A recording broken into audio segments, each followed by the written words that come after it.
कितनी ठंड हो रही है आज। भागो। अरे बेटा, तुम्हें ठंड नहीं लग रही है? अरे ठंड, आई ठंड गई भाड़ में। ये तो दारू पीनी है। बेटा बताओ, ठंड हो रही है ना बहुत? ये पियक्कड़ बोल रहा है कि ठंड तो बिल्कुल नहीं है। हाँ अंकल, आज तो बहुत ठंड है। देखिए बर्फ भी गिर रही है। लेकिन इन पियक्कड़ों को कौन बताए? किसने बोला मुझे पियक्कड़? सर फाड़ दूंगा मैं इसका। बेटा देखो, कहाँ कहाँ से आ जाते हैं। तुम भी ऐसे इनके जैसे नहीं बनना।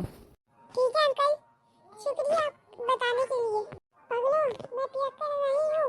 किसी ने भी बोला ना सर फाड़ दूंगा इसका।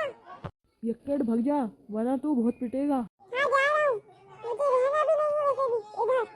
चलो बेटा, तुम भी घर जाओ। चलो मैं भी जा रहा हूँ घर। अरे पियक्कड़, उसकी वजह से और ठंड लगने लगी मुझे। आज सुनिए तय, अब मेरी वीडियो कल आएगी, तो आप अच्छे से मेरे चैनल को सब्सक्राइब कर लेना, जिससे मेरी हर वीडियो की नोटिफिकेशन आपको रोज मिलेगी। और सुन ले,